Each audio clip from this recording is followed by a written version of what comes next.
Hi friends, இன்றைக்கி எங்கே வந்துருக்கோம் பார்த்தீங்கன்னா மலை கோவில் தானுங்க.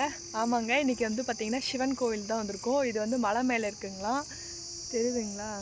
இந்த சைடு மேலே போகணும் இல்லை மாமா? போகலாமா? போகலாம். வண்டி ஏறுமா? வண்டி ஏறாது, தள்ளிட்டு தான் போகணும். சரி, நடந்தே போயிடலாம். நாங்கள் போயிட்டு காட்டுறோம் ஃப்ரெண்ட்ஸ், சூப்பராக இருக்கும், பார்க்கலாம் வாங்க. நான் இப்போ தான் ஃபஸ்ட் டைம் போகிறேன், ஆனால் மாமா வந்து 2-3 டைம் போயிருக்காங்க. வாங்க போகலாம்.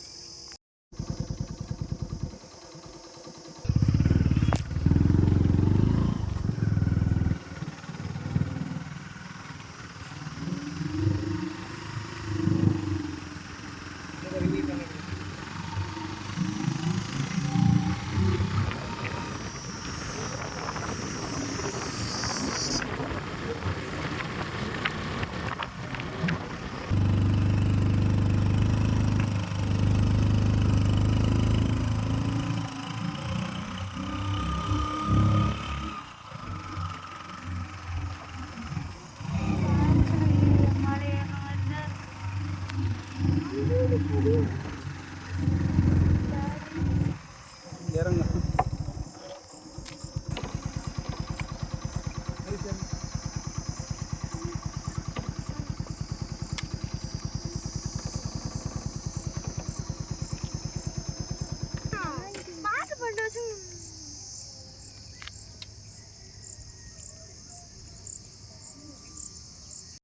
நம்மம்மா வந்துட்டுமா? வந்தாச்சுல்ல? பாட்டு போகிறோம். இந்த இடத்துல போகிறோம், சாமி பார்க்க போகிறோம். போகலாங்களா? போகலாம். இவங்க பாருங்க, எல்லார் வீட்லையும் இப்படி தானான்னு தெரியல, 2 பேரும் ஒரே சண்டை, மாற்றி மாற்றி சண்டை. ஆம்பளை பசங்களாம் இப்படி தானா இல்லை பொம்பளை பசங்களாம் ஒற்றுமையாக இருப்பாங்களான்னு தெரில.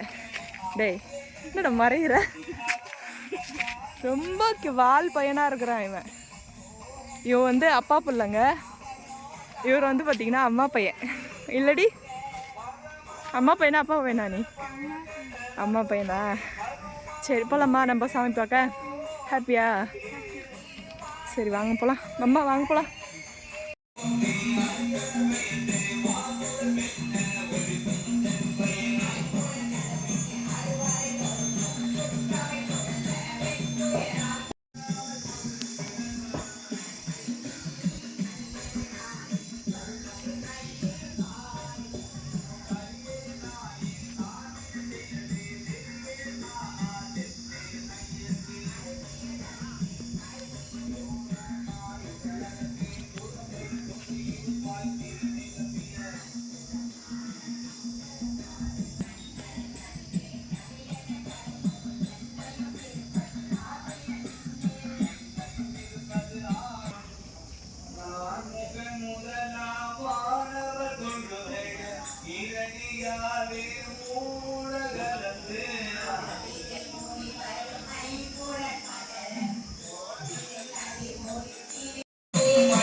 ஹாய் ஃப்ரெண்ட்ஸ், சர்ப்ரைஸாக என் ஒய்ஃப் வந்து எங்கே வந்து கூட்டிகிட்டு வந்திருக்கேன்னு பார்த்தீங்கன்னா அனந்தலை மலை கூட்டிகிட்டு வந்துருங்க. இங்கே வந்து அது இதுவும் மலை கோவில் தான். மலை மேலே வண்டியில் ஏறி வந்தோம். ரொம்ப நம்ம மனசு வந்து ஒரு அமைதியாக இருக்கிறதுக்கான ஒரு இடம்னு பார்த்தீங்கன்னா இந்த இடம் வந்து ரொம்ப சூப்பராக இருக்குதுங்க. நீங்களும் வந்து பாருங்கள், ரொம்ப மனசுக்கு நிம்மதியாக இருக்கீங்க. மேலே நம்ம ஏறி வரப்போ எவ்வளோ கஷ்டமாக இருந்தது பாருங்கள். வாழ்க்கையில் நீங்களும் சரிங்க, ஏதாவது ஒரு விஷயம்னா ஃபஸ்ட்டு கஷ்டமாக தான் இருக்கும். நம்ம முன்னேறணும்னா ரொம்ப கஷ்டப்பட்டு தான் மேலே வரணும். ஆனால் இந்த மலை மேலேருந்து நாங்கள் கீழே பார்த்தீங்கன்னா வண்டி ஸ்டார்ட் பண்ணவே தேவையில்ல. வண்டியில் உட்காந்தா மட்டும் போதும், அது கரெக்டாக கீழே எடுத்து விட்டுது. அது வண்டி ஸ்டார்ட் பண்ண கூட தேவையில்ல. அதுபோல் தாங்க உங்களோட பிரச்சனைகளும் சரி. கண்டிப்பாக நாங்கள் உங்களுக்காக கண்டிப்பாக வேண்டிக்கிறோம். நம்ம சப்ஸ்கிரைபர் நம்ம ஃபேமிலிக்காக எல்லாருக்குமே கண்டிப்பாக வேண்டிக்கிறோம். யாராருக்கு பாப்பா இல்லையோ அழகான சீக்கிரமாக ஒரு தங்க குட்டி பிறக்கிறதா வேண்டிக்கிறோம். வீடு இல்லாதவங்களுக்கு வீடு கட்டணும்னு வேண்டிக்கிறோம். கல்யாணம் ஆகாதவங்களுக்கு ஏன்னா நீங்களே எங்கள் ஃபேமிலி இல்லைங்களா, கண்டிப்பாக உங்களுக்காக நாங்கள் வேண்டிப்போம். எங்களுக்கு மனசு ரொம்ப கஷ்டமாக இருந்ததுங்க. வேலைக்கு கிளம்புனாரு, திரும்பவும் சொல்கிறேன், வேலைக்கு கிளம்புனாரு. அப்புறம் பார்த்தீங்கன்னா சரி ஏதோ ஒரு இதுவாக இருக்குது, சரி நீங்களாம் போகலாம் கோயிலுக்கு போகலான்னு சொல்லிட்டு திடீர்னு தோணுச்சுங்க இங்கே வரணுன்ட்டு. அது சந்தோஷமாக இருக்குது எங்கள் ஃபேமிலியே. ஏன்னா குட்டிஸ்க்கும் இன்றைக்கி சாட்டர்டேன்றதால இன்றைக்கி பசங்களுக்கு லீவு. ஸோ அவங்க எல்லாம் கூப்பிட்டுட்டு நாங்கள் ஜாலியாக வந்துட்டோம். சாமி பார்த்தது சந்தோஷமாக இருக்குது. ஆனால் கட்டிகிட்டு இருக்காங்க இல்லைங்க, புதுசாக கட்டிகிட்டு இருக்கிறாங்க. இங்கே பாருங்கள், திருச்சிற்றம்பலம் வந்து பாடிட்டு இருக்காங்க. கேட்கும் பாருங்கள் எவ்வளோ, அது கேட்கும் போதே ஒரு மன அமைதி இருக்குது. நல்லா இருக்குது, அப்படியே ஒரு மாதிரி நல்லா இருக்குது. ஒரு கேட்குறதுக்கு மைண்ட் அப்படியே ரிலாக்ஸாக இருக்குது. ஃபஸ்ட் டைம் இது மாதிரிலாம் நாங்கள் வந்திருக்கோம். ஆனால் இது முன்னாடி போயிருக்கோம், ஆனால் இது மாதிரிலாம் கேட்டதெல்லாம் எல்லாம் நல்லாயிருக்கு. நீங்களும் யாருன்னா பக்கத்தில் இருந்தால் கண்டிப்பாக அங்கே வந்து சாமி கும்பிடுங்க, ட்ரை பண்ணி பாருங்கள் வந்து. சரி வீட்டுக்கு போகலாமா? போகலாம்.